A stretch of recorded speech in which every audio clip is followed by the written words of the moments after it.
maths curriculum is broken down into 4 key areas first of all. So this is every single class and we have these 4 areas. So using and applying, number and algebra, shape, space and measures, and handling data. Now, our first priority really for any teacher is that you want them to enjoy the lesson, but particularly as a maths coordinator, we want children to really enjoy numbers. Unlike English, there kind of is a right answer with maths. Well, we want children to be resilient. We want to create that growth mindset where children aren't afraid to trial something, to explore, and to go through a pattern so they can kind of find a sequence for themselves. We look at communicating those mathematical ideas with confidence, and obviously that all starts really off in reception class, right away from the start with the basic place value and the build upon that every single year. Develop a secure understanding of all of those foundations and using manipulatives to try and help them show that understanding. Now, I don't know if you've had time, but over here we've got a range of manipulatives just at the front here. Manipulatives is just a fancy word really for resources, visual, hands-on, practical things that children can physically work out a problem with. Recalling number facts with increasing speed and fluency. This is something particularly for year 3 and 4 parents. This is something that you will really need to be working on at home as well, where we're looking at the multiplication facts and building up that rapid recall. And discuss their understanding. Now, you'll hear about this a lot, so we try our best to have a lot of talk partners and working through an answer. And this is where you don't really want a silent classroom in a maths lesson. You want them to be physically talking, to working through things, because that's where children are able to really showcase their understanding. So how do we teach maths? Basically, short and simple answer is clear and explicit teacher modelling. It's all focused upon that modelling element. So we try our best. Obviously there are, times that mistakes might be happening, you can work your way through and explain them, but predominantly it's all with that clear and explicit teacher modelling and giving children time to physically explore.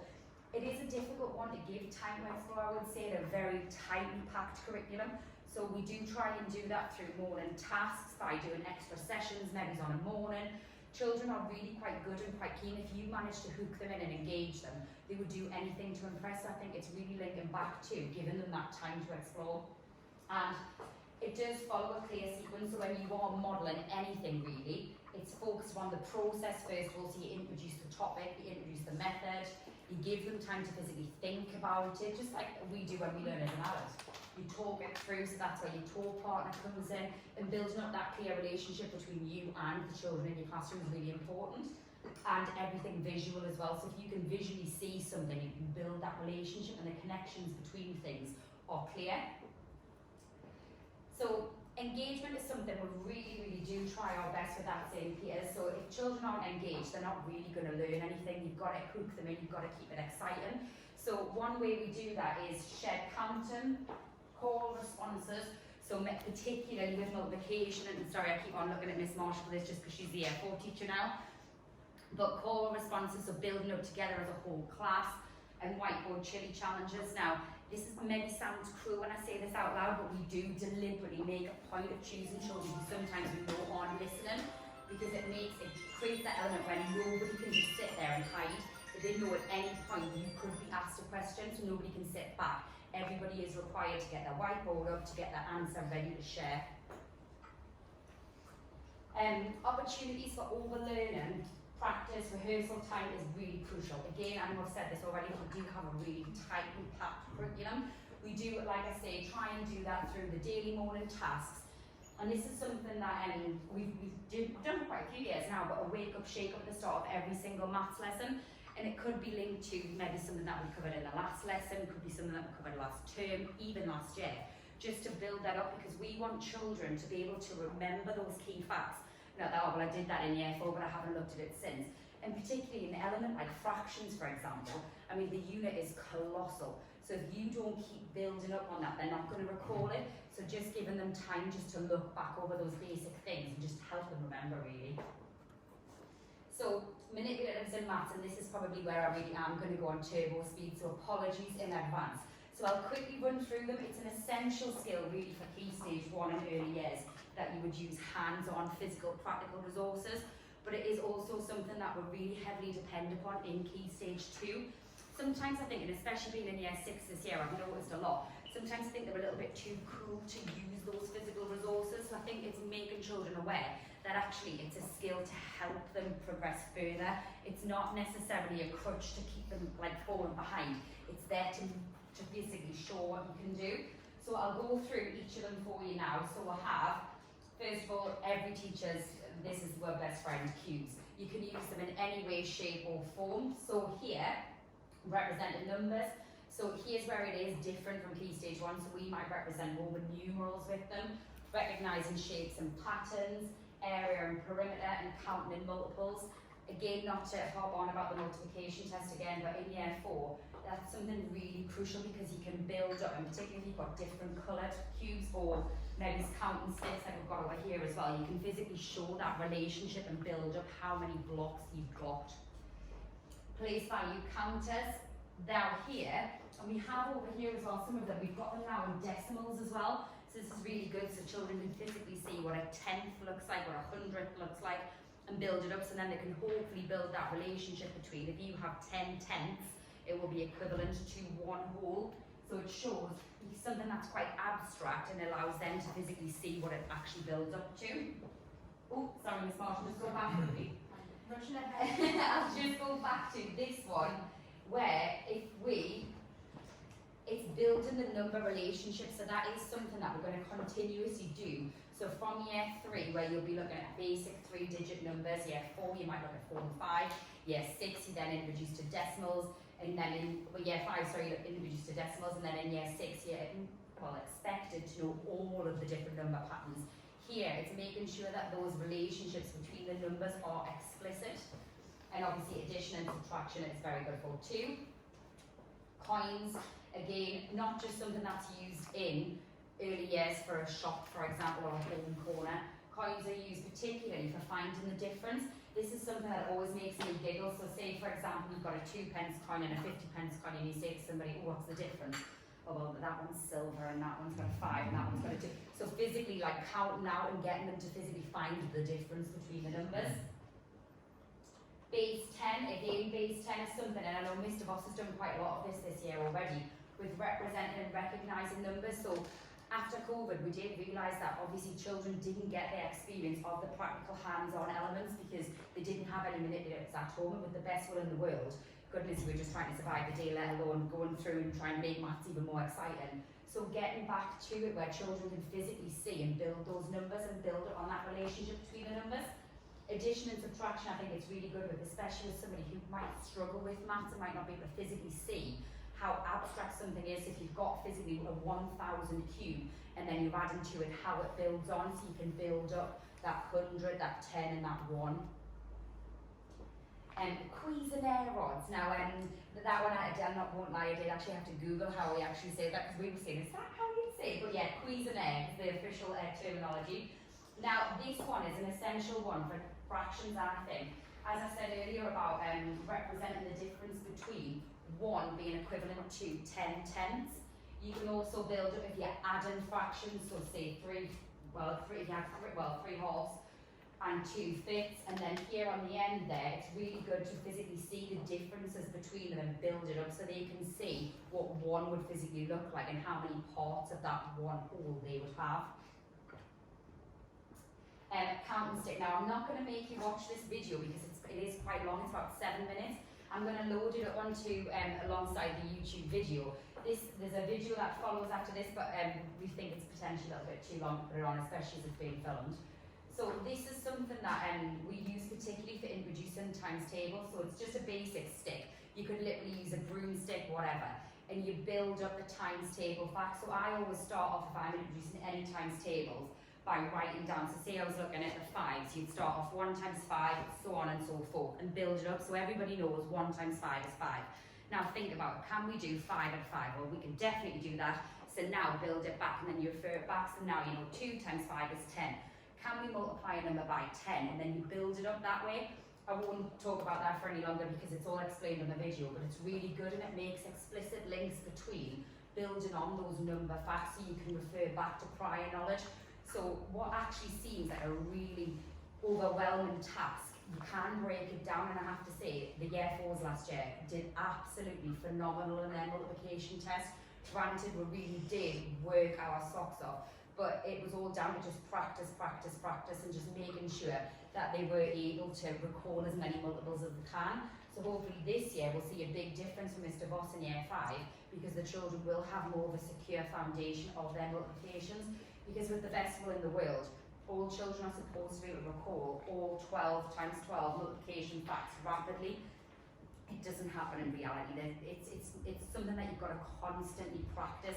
And I have to say, even as an adult, after the 6 weeks, come September, I'm even a little bit rusty because I haven't been practicing every day with the children. So you can't expect them to. It's something that we've just got to keep focusing on as often as we can. And it is a little bit boring. Yes, I said it.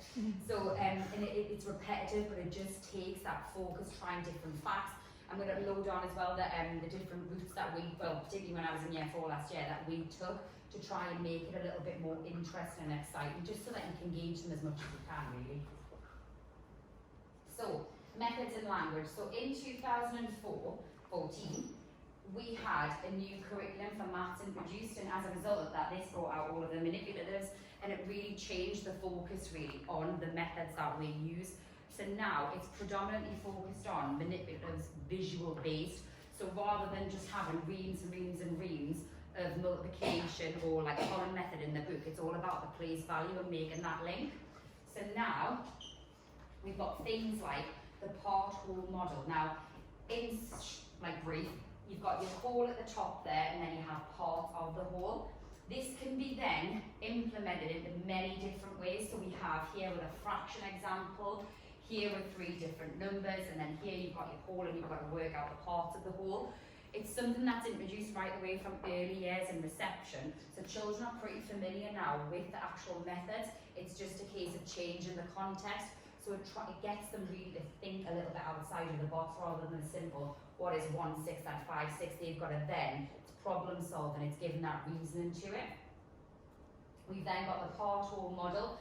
Now here, this is just an example with decimal, so you've got 9.5, and that's split into 2 parts. And it's all just the language that we're using now in a classroom. So we would use this for addition and subtraction, particularly if it's a multiple step problem, because you can break it down and you can physically see the numbers that you have. So particularly if it is a multiple step problem, they often get confused between addition and subtraction, but if they know that is their whole, they can then look at estimation, they can go back and see, well actually, that can't be right because the whole was this number and part of that is greater, so they can physically see where they're going with their numbers and the numbers they're working with. We've also got, and now this is something that we use all the time, the equal symbol is the most underrated symbol. So this here, we always try and say that it's just like a balancing scale. So what's on one side is exactly equal to what's on the other side. It just might look different. And it is, since the new curriculum in 2014, this has been given a massive push. And we've got here how we would actually use that in practice, so the children can really use greater than and less than to actually showcase and show their understanding and their knowledge. It's all about trying to go for mastery rather than just creating bigger numbers, so they're physically using their knowledge but in a variety of different ways. Number lines again, crucial not just for adding and subtracting, particularly, I know we've used quite a few already in year 6 when we've been looking at negative numbers, things that catch them out, that is something really important to look at. Negative numbers in context, so having a number line there is really important. We also use it for counting. Can Miss Marshall just go back one, please? Thank you. Counting in steps for multiplication, as well as I've just explained before with the number line and the counting stick. That is also crucial because they can build up that repetition, so you could even go further and remove certain numbers, so then they're actually able to put their knowledge in context. So, an example of how we might challenge a child to see if they really know their numbers. We've got, here is our number, 8,126. And then it's just how many different ways can you show that number. So Miss Marshall's going to show us, so you might put it in words. You might have it broken down, partitioned. You might use your base 10.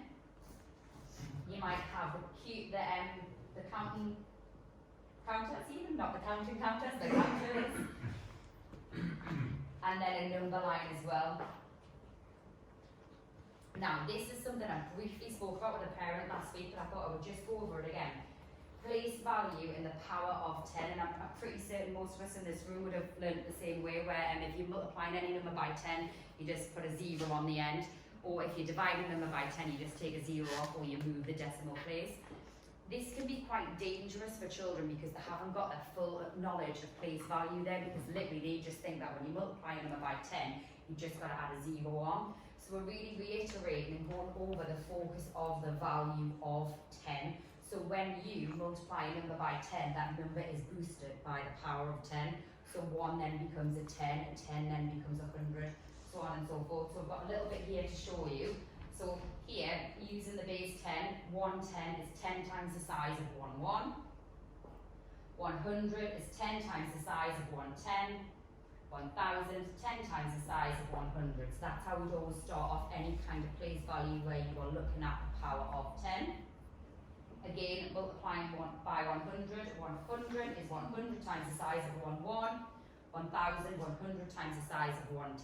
So just to reiterate that that is the relationship between the numbers. Granted, there will always be at some point where if a child is really struggling, I always say, there's a really top secret way. But then just reiterate the place value again, because it can be quite detrimental really. So here, multiplying by 10, this is just a little bit of a live action. So Miss Marshall, if you just keep pressing, it just goes through the relationship. So here, if we're asked to do 25 to 24 even, multiplied by 10, you can see there already the counters have moved over, so it gets them to physically see how the numbers change when they're boosted by the power of 10. 24 times 10, 240. And again, works the same way to make that explicit link when you are dividing by 10, so the number is reduced by the power of 10. Sorry, I know I'm probably going through a lot here, but I hope it's all kind of making sense.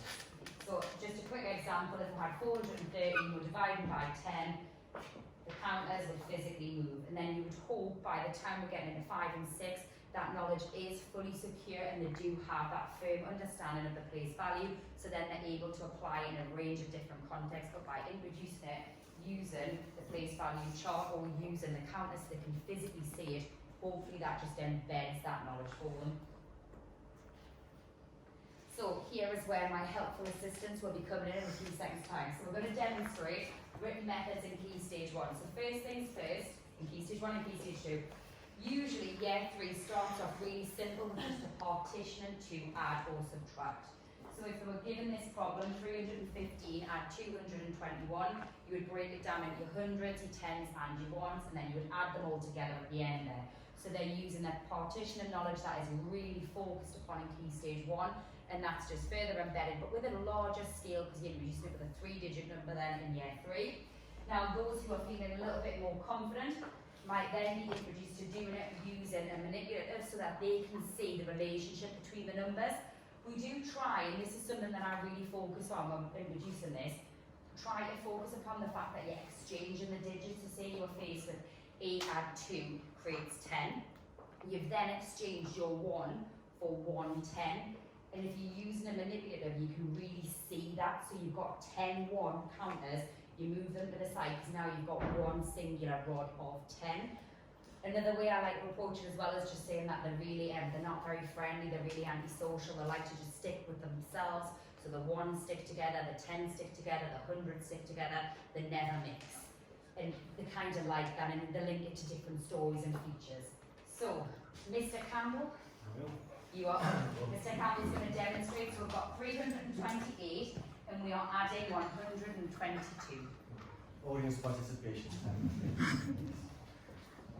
Right, so like Mr. Nicholson said, common addition is an opportunity as well to make links. We do partitioning, but also touches on place value, so you can cover a few elements with this very short little question here. So we've got 328 add 122. So remind ourselves we've got hundreds, we've got tens, we've got ones. We always start with our ones column. So the first question is 8 add 2, which is 10. Excellent. And 10 as we know is it, of course. 10 as we know is a 2-digit number. And the first thing we say is that this 2-digit number, we don't put it straight down into our answer box. We've got ones and we've got tens. And as we know, we exchange that 1 into a 10. So we put down our ones, which is the 0, and we carry that 110. We now have our tens column. Again, just reminding each time it's now the tens column. 2 add 2 is 4. plus the one that we've carried is 5. It's a single digit number, and we go straight on. 5. Nothing to carry there, go straight on to the final step. In the hundreds column here, 3 and 1 is. I'm on video here on YouTube. It's 6 that's my career over. 3 and 1 is 4, yes, nothing else to carry. Well done, Mr. Campbell. I was going to say one thing as well, Yeah. I mentioned as well at the end. Mentioned before about when we exchange numbers, if it's a 2-digit answer. Obviously, when you get to the final calculation, you tell the children we're at the end now, and that final 2-digit number can go on if it's a 2-digit answer. That makes sense. So 450 is the answer. Thank you. Bravo. So next up, Miss Marshall's going to demonstrate this in a second. So as children become a little bit more confident, they'll use the column method without any manipulative whatsoever, and they'll be able to just get straight on and look at the ones, the tens, the hundreds. So Miss Marshall is going to demonstrate a subtraction for us. So here we've got 435, and we are subtracting 258. Notice, just like Mr. Campbell there, and it's a difficult one to demonstrate here because it's not squared, but we always make a point of focusing on the one stay in the same column, one number per box. That's reiterated right from the start in early years, just to make sure, because when you come to something like this, you can easily make a mistake if the numbers are squished into one little box. So just focusing on that's where presentation really is crucial. Miss Marshall? As I was saying, this feels like my countdown moment. I'm ready. So we're doing 435, take away 258. Usually we advise them to write down hundreds, tens and ones, just to make sure that they have properly lined them up. It just helps them to see, there's the ones, there's the tens, there's the hundreds. Obviously we said they like to keep them separate. Brilliant. So we start off always on our ones. 5 take away 8. We say, oh well, if we've got 5 and I have to take 8 away, can I do that? Well, no, I can't, because I can't take a bigger number away. So I then need to move on to my tens. We tend to say that you knock on the person next door, knock on your neighbour. Okay. So we say, oh well, this at the minute we've got 3 tens. If I cross that out and make it 2 tens, then I can exchange that 1 10 for 10 ones. So I can then put a 1 next to my 5 and make it 15 ones. Now we've got 15 ones. 15 take away 8 is 7, so I can put that in now. Then I move on to my tens. Now we've got 2 take away 5. Well, can we take 5 away from 2? If I had 2 sweets, can you take 5 of them? No, we can't. So then we have to go knock on our neighbour again. We go to our hundreds, and we're going to take 100 away and exchange it for 10 tens. So now we've got 12 tens, take away 5 tens. Can we take 5 tens away from 12 tens? Well, yes, we can. So 12 take away 5 gives us 7. Then we go to our hundreds. 3 take away 2. Well, can we take 2 away? Yes, we can. So 3 take away 2 is just 1. And hopefully I got that right. Nailed it. Countdown woman as well. Well done, Miss Markle. So then things move on slightly trickier, and Mr. Voss is drawing the shoulder throw, but she is in year 5, so she's going to do this one in a second. So there are 2 different types of multiplication methods. We've got long multiplication and short multiplication. Now again, there's kind of a common theme here. It's all about reiterating the place value. So the long multiplication method, as you can see here, it enables the children to work through to see the place value. So here, we're looking at 534 multiplied by 4. So they start up, and we often call this, like I call it the space invader method, where you shoot up and then you shoot across. Every single number is going to be multiplied by the same number. So here, every digit will be multiplied by 4. So you start off with 4 times 3, as you can see, you get 12. Now this is where it starts to get a little bit trickier, because now you're multiplying 4 by 4, but it's actually not 4, it's 4t, because it's in the tens column. So just to reiterate that place value, we then write up next to it 4 times 4t, and then it continues 4 times 500. And Mr. Voss will demonstrate with the next question. So here we've got 49 times 8. So on the whiteboard, the children would write 49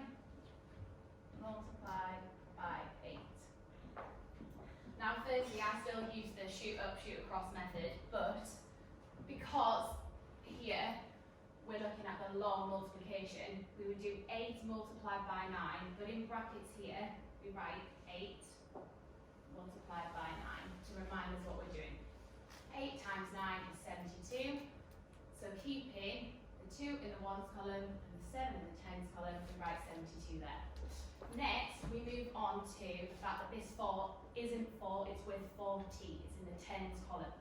So, 8 is multiplied by 40. And we write that here. Now, this is where children really need to have a secure understanding of their numbers and the multiplication, because I'll hold my hands up. If somebody said, what's 8 times 40? I'm not confident with sharing that straight off the bat, as I would be 8 times 4. So we break it down for the children. Well, you know your 8 times table.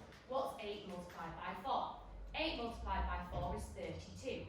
Okay, so if 8 multiplied by 4 is 32, and 40 is 10 times bigger than 4, we need to multiply 32 by 10 as well. So 88 times 40 is 320, because we've multiplied that 32 by the power of 10. Again, keep that all in the same columns, so it looks like this. And then we do our addition to get the final answer. So 2 add 0 is 2, 7 add 2 is 9. You could put an addition there to remind the children, usually they would do that in their books. Then we don't have any hundreds, no hundreds, add 3 is 300, the answer is 392. Thank you, Mr. Boss. Something to mention there, we do try and encourage children to kind of look for near multiples.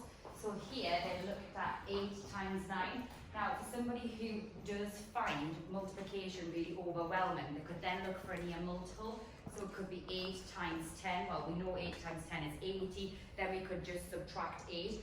We're not expecting everybody to know their tables inside out and rapidly, because there will be some children who do with the best will in the world, they'll never ever get them, and that it will need to have that little bit of extra practice. So they need something like a security blanket, really. Another good option as well is, don't forget your fingers obviously, but getting them to write it down the side, because every number is going to be multiplied by the same digit. So you can write down those multiples just down the side, so that they're not thinking, oh, every time starting back from 8, 16, so on and so forth, because it's time consuming and it's not very efficient. So getting them to write it down the side is also another really good method just to help them. So after we look at long multiplication, we then are introduced to short multiplication right here. Short multiplication is something that really in year 5 and 6 we do try and promote as much as possible, because it's just quicker. So here, if I was looking at 214 multiplied by 6, you would start off again shooting up, shoot across. 6 times 4, 24. But here, just like with the addition and subtraction method, you're looking at putting the number on the doorstep. And I will demonstrate now with the next one, for short multiplication. So we have, I'm just going to turn it this way around, 175, and we're multiplying it by 4.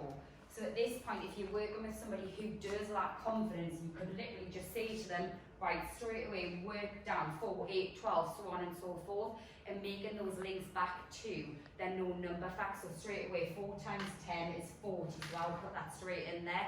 Can we double and half a number? Well, absolutely can. What's half of 4? Well, half of 4 is 2. What's half of 40? Half of 40 is 20. So we know 5 times 4 is 20, and then build it up like that. It just makes it a little bit easier, so it's not as overwhelming when they're looking at that thinking, I'm never going to be able to multiply that because I don't even know my times tables. So you can get them to be confident with the method and manage to efficiently go through it, even if they do lack that confidence. So here, shooting up, shooting across, so we've got 4 times 5. 4 times 5 is 20. Now here is where things start to get a little bit trickier. So now we're looking at 4 times 7. But not only are we looking at 4 times 7, we then got to add the 2 at the end. Now I always say, if at this point, if somebody does look completely blank, never be afraid to flip reverse it as well. So if you think, right, I've got to count in 4s 7 times, well, alternatively, you could just do 7 times 4 because it's going to give you the same fact, and then build it up. So 7 times 4 is 28. Then you're adding on your 2, so then you've got 30. 3 in there, 0 here. 4 multiplied by 1 is 4, add on your 3, and then you'd have your final answer. I hope that kind of makes sense. I've tried to go through a few little methods there as well, just of how you go through it, because I am aware that we've got parents from 3 all the way to 6 here, and not everybody is fully confident in maths, and it is something that some children do really struggle with, and I think half of the problem, half of the battle sometimes is, it's that confidence. So if they've got something there to help them and feel a little bit more resilient, they know that actually, well, I've got a little bit of a security blanket there. Nobody needs to know that they've got the numbers written down the side, but it just helps them having a strategy of how to go through and have those numbers there. I think is really important. Division now. Division, this is where things do really start to get tricky, and this is where I wish I had my hair clicker, but Miss Marshall's not going to let us down. So, I'll just pop that down to make sure you can see. So, just like multiplication, there are several different methods we use for division. You've got long division and short division. So, we start off and we try and work as practically as we can with division. So, this is where the counters and things will be invaluable for people. Try and link it back to pictorial wherever you can as well, because it just makes it a little bit more exciting. So, here, a baker has 24 tarts. She puts 3 tarts into each box. How many boxes can she fill? So here, this is something that we could use their times table knowledge for, building it up. They could use a number line to do it. Sorry, Miss Marshall, you just have to keep going through. So they could work back how many 3s would they have in it. They could then use their fingers, like I say, if they needed to. They could use the counters. There are a variety of different ways really to build it on something simple like that one. This is where it does start to get a little bit trickier though. So if you are faced with the problem 2,544 and you are dividing it by 12, this is where we would go. So this is a formal method for division. So here you have 12 and every single digit is going to be divided by 12. So we start off with how many 12s are there in 2. Now straight away there are no 12s in 2, so now you group it. How many 12s are there in 25? You then know that there are 2 12s in 25 because 2 times 12 is 24. You then put your 24 in and you write 2 above. You then have what is 25 minus 24, and then you have 1. And this is where you need to then drop down the 4. And now you have 14. Continue. How many 12s are there in 14? Well, 1 times 12 is 12. So you would write 1 and then you would be left over with 2. So now you drop down your final number, you have 24. How many 12s are there in 24? There are 2. And that is your final answer. Now, personally speaking, I think this is quite a challenge. I understand why you have to go through this first because it reiterates the place value and it breaks it down. But there are many ways that you can kind of go wrong with that method because it's multiple steps. So we do, if possible, go through both methods. So this is a long division and the short division method. Just like everybody, we all have different strengths and different methods that we prefer to use. And I think it's really good to give children the option sometimes as well. If they find that actually it is too long or they find things slow to work through, going through this alternative method that I'm going to show now is a little bit easier. So this is short division. So if you were looking at 65 divided by 5, it's exactly the same. You look at how many 5s are there in 6. Well, 5 goes into 6 ones, remainder 1. So now you add your remainder to the next digit. So now you're looking at not 5, but you're looking at 15 because you've transferred a whole 10. So now that's not 5, 15. How many 5s are there in 15? 3 5s in 15. 65 divided by 5 is 13. And that can be used with 5, 6, 7, multiple digit numbers. And I often think that that method, particularly for some children who do find maths challenging, that is the much easier method. The other one, there are many different ways that they can go wrong with. However, like I just said, some children prefer long division and there's no judgment either way. That's potentially more efficient, but giving them the option is the best way really. So, I'm nearly finished, I promise. So this is the last bit. What does a maths lesson look like at St. Peter's? So firstly, all maths lessons have a clear learning objective. So the lesson I'm just going to go through briefly is to apply knowledge of numbers up to 1,000. Would start off with a brief wake up, shake up. So here This could be based upon previous learning, so you've got 900, 800, 700, 600. You might answer that in a choral response. You're then looking at building up, counting in multiples, so you've got 20, 40, 60, so on. Here, and again, I know I've mentioned it a few times, that that power of 10 is something that we really focus on a lot. That will predominantly feature in most wake-up shake-ups. Then we'll move on with a number line here. So this lesson, they're looking at 0 to 1,000. You would introduce the whole lesson and teach the whole class. So you would try and do it as visually as possible here. So this is an example of a lesson we looked at earlier on in the year. So you've got your number line, you break it up into individual increments. How do you work out what each incremental line is worth? Well, if you know you've got 10 increments, you know that the difference between the beginning of your number line and the end of your number line is 1,000. You divide it by 10, but you've managed to hopefully break that down so the whole class can access it through a visual representation. You would then move further through and then build up from that using the knowledge, then they can apply what each individual incremental line would be worth. You then might build up the lesson a little bit further and make it a little bit more challenging, so they're then applying the knowledge. So writing the missing numbers, as you can see here, building up continuously. Then you might go into a chili challenge. Again, like I said earlier, this is where we're trying to engage, and hopefully you can challenge at different levels here. So you've always got a hot, a spicy hot, a hot, and a mild. Children can access it there at their own level, and it's very flexible.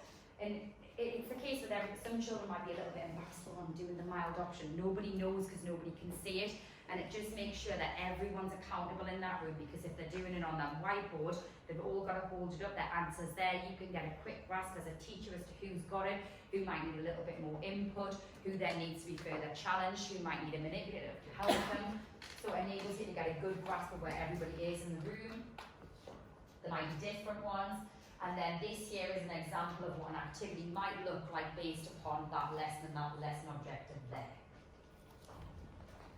So sorry, I realised I've not stopped progressing, I don't think, but I hope it was helpful. Has anybody got any questions?